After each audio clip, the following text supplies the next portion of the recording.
friends, and welcome back to another episode of Crazy Tales from Kuwait, where I share some of my craziest, funniest, and in some instances downright most terrifying stories from when I lived in Kuwait as an expat. For those of you who are new, hi, my name is Amy Rebecca, and here on this channel we like to talk about personal development, intentional living, and dream chasing, and of course we sprinkle in little bits about my life as an expat who likes to travel a lot. I'm actually moving to Vietnam in a few months, so that's exciting. But we're not talking about Vietnam today, we are talking about Kuwait, and specifically some of the most unsettling and unnerving experiences I had with creepy ass men. Before we get into this video, I need to apologize again if you can hear construction work in the background. There is no way for me to film videos around the sound of my neighbour's construction because it is all day every day, including weekends. It's not driving me crazy at all. Anyway, in today's video I'm going to share 3 stories with you guys about creepy men that I encountered while I was living in Kuwait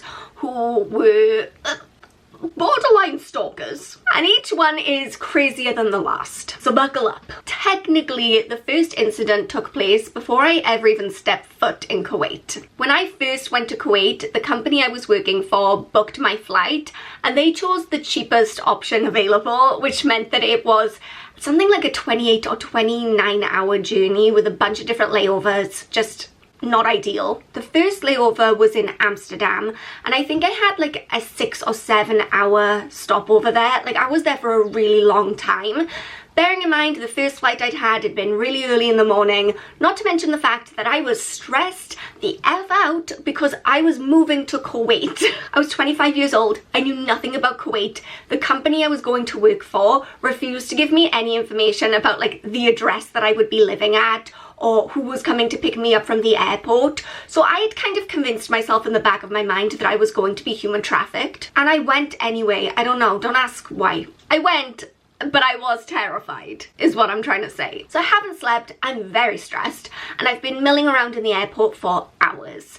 I am not feeling so good. When I finally went into the little like area where you queue up to board your plane, this man came over to me and was like, oh hey, I recognize you from YouTube. By the way, for reference, that never happened to me before I moved to the Middle East, but it happened to me a lot while I was there actually. He was significantly older than me. I would say he was maybe in his like mid to late 40s, maybe even 50s. But he struck up a conversation with me. He said, I saw on your YouTube, like, you're moving to Kuwait, like, I've lived there for this many years. And I'm trying to be polite and, like, engage in this conversation. But at the same time, I am really not feeling so good. We boarded that little shuttle bus that takes you to the airplane. And all the while, he's, like, still talking to me. And I'm, like, trying to edge away from him at this point. Because, number one, I feel really nauseous and I don't want to talk. And number two, it's just a bit much in general. But then, next thing you know, I pass out on the bus, hit the floor, and I must have been out for a while because when I came to, the bus was empty and I had all these different like cabin crew around me with water, like trying to get me to come around. So I have no idea how long I was unconscious, but it must have been a while. By the way, this is a complete side note, but shout out to the cabin crew from that KLM flight because they could not have been nicer or more helpful. So I'm trying to like get my bearings. I still feel absolutely dreadful. They ask if I think I'm well enough to board the plane and I say yes because I'm not gonna not board the plane. So they help me to my feet, they get me on the plane, and this guy reappears from nowhere and the woman asks me, oh, do you know him? And before I have the chance to say no, he's like, yeah, we're friends. We're not friends. I look back to 25-year-old me. I even look back to like 27, 28-year-old me, and I was always so worried about being polite and not offending people that I never really drew many boundaries. This should have been a moment where I draw a boundary and say, actually ma'am, I have no idea who he is. I didn't think it was going to be a problem though. So we get on the plane, he's behind me, the lady in the cabin crew is carrying my bags for me and she's like, oh great, here's your seat, and actually the 2 seats next to you are empty, which is great because now you can rest. the strange man who's become my friend is like, oh no, since we're friends, can I just sit with her? Again, young stupid me didn't draw any boundaries, and they said yes, he could come and sit with me. But it gets worse. Right as this plane is taking off, he goes into his bag, pulls out a bunch of like different pills and takes them all. I assume they must have been like anti-anxiety pills for flying, or like sleeping pills or something, because then he knocks the F out, like for the whole flight, out cold. I couldn't move him to like get up to go to the bathroom. It was like a 7-hour-ish, I think, flight to Abu Dhabi, where I couldn't move out of my seat, and I was not well. I'm like, why would you insist on sitting next to me if you know you're going to be unconscious the whole time? It was not a good time. So if you still watch this YouTube channel, I mean, no offense, but it was odd. Don't do that to people, it's really uncomfortable. My next creepy experience happened just a few days after the first, and it was even stranger. I don't really remember the ins and outs of like the details running up to this, because it was like quite a few years ago at this point. But again, it all came about because of YouTube, and yet here I still am. It's like I just don't want to learn these lessons. On one of the videos I posted about moving to Kuwait, again some random man had commented, and I don't remember what he said. It was something to do with, actually maybe thinking back, he might have been in an MLM. Do they have MLMs in Kuwait? They have MLMs everywhere. I don't know, it had really sketchy, unusual vibes. He was like, I'm from the UK too, and now I live in Kuwait. I'd love to meet up with you when you get there. I have this opportunity that I'd like to talk to you about. I was not interested in this opportunity, of course, because he is a strange man on the internet, and no thank you. I honestly forgot all about it within the drama that is moving to a new country, passing out on a shuttle bus, and having an unconscious man forcibly sit next to you on a plane for 7 hours, and then turning up, having the whole apartment ordeal of finding out I was not living in the kind of place I thought I was going to be living in, and then starting a new job. It was a really rough week, actually. It was something like the second or third day that I was working in my new job. Like, I had just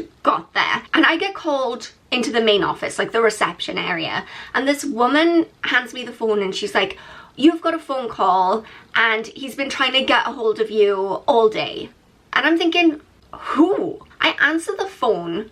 It's the guy from YouTube, the guy who commented on my video. He's like, yeah, I have a really great opportunity for you. I want to meet up with you. Like, I left you that message on YouTube. I didn't hear back. Like, thought I would reach out. How did this man know where I worked? I was terrified. I had never given any detail about the place I was working at, or even the area I was going to be working in, because safety. I don't even go by my full name on YouTube. Like, I use my middle name because, again, safety. So how did this man find out the exact place that I was working in and know to ask? He asked for me by my full name.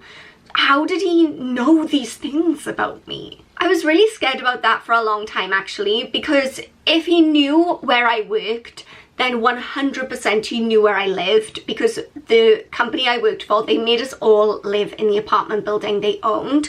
So, like, if you know which school I worked at, you knew which apartment building I was living at, you know? So that was really freaking unnerving. I never found out anything more about that, and thankfully he never got in touch again, but that was horrible. And this final story is wild. This took place within the first few months of me living in Kuwait, because I still didn't have my own bank account and I wanted to send money home to my UK bank account to cover some bills or whatever. So someone at work had recommended a bank nearby to the apartment building I lived in, where they had like a Western Union where you could just wire money home. So I went with a few of the other teachers I worked with. We walked to this little bank, and everything seemed completely normal. You fill out the little form with all of your information, you hand over a massive wad of cash, and then they wire it to the UK. Nothing weird here. Then when I got home, I got a WhatsApp message from an unknown number being like, hey, it's Mahmoud. Mahmoud who? The guy who worked in the bank had stolen my phone number from the forms I'd filled in for the wire transfer, and had just decided to message me. Like, that wasn't weird. I don't know what the situation is in Kuwait. In the UK, that is extremely legal. I wish I had the original messages to go back and read to you guys, because it was a long time ago. I can't remember it word for word, but basically he was like, I'm really interested in you, like, you're beautiful, like, do you have a boyfriend, all these different things. The man who stole my phone number from the bank. So obviously I was like, no thank you, I'm not really interested, this is kind of inappropriate. It was not the end. He sent me dozens of messages over the next few days and weeks, and then after that he would just pop up every few months. Like, every time I would start to forget about him and I would think he was gone, he would just pop up on my phone again. Eventually, of course, I blocked him, but I don't know whether it's because I got a new phone, if that meant that the block became undone, because I got a message from him last May. I moved to Kuwait in, was it 2016 or 2017? It was a while ago. We're talking, this man has been sending me sporadic text messages for years. And the weird thing is, about the most recent message I got from him last year was that he asked me if I could get his friend a job in Bahrain. Now, I don't really know this man. He served me in a bank once, like 5 years ago. So how does he know that I lived in Bahrain? Maybe he recognized me from YouTube and just never mentioned it, and then has been subscribed ever since and has seen me move to Bahrain and all that stuff. Or maybe he used my phone number that he stole to, like, stalk me in some way. I'm not sure. I don't know. Mahmoud, if you are subscribed to this channel, sir, I have nothing against you. You seem like a very nice young man, but this is not normal behavior. You cannot steal people's contact information from the bank, and sir, if they are not interested, you just have to let it go, because otherwise it's like borderline. Well, not even borderline, it's just creepy. Especially because he took that phone number from the form I filled in, which also had my address on it. So now I'm like, great, now 2 weird guys in Kuwait are running around knowing where I live. Like, do you ever look back and think, wow, how did I survive? Oh my goodness. I would like to wrap up this video by saying to anyone who's watching who doesn't feel confident enough to kind of like stand up for yourself when you feel a weird vibe, just do it. It took me a really long time to be comfortable enough to kind of draw those boundaries. I would always feel so like weird about being rude or coming across as mean, just to say to someone, actually, I really just don't feel comfortable talking to you, or actually, I'm gonna block your phone number because this is inappropriate. And it doesn't have to be rude, it doesn't have to be aggressive. You can't guarantee that that other person isn't gonna take offense, but at the end of the day, it's not your priority to accommodate other people's feelings over your safety. You live and learn, my friends, you live and learn. Luckily, none of those situations ever amounted to anything that was dangerous or progressed into anything, you know, scarier, but all were wildly uncomfortable. Okay, that's it from me today, my friends. I hope you enjoyed this video. If you did, then please go ahead and give it a thumbs up to let me know. Don't forget that you are enough just as you are, and I love you so much. Don't be creepy, and don't be afraid to stand up to creepy people. I guess that's the takeaway of today's video, and I will see you all soon. Bye, guys.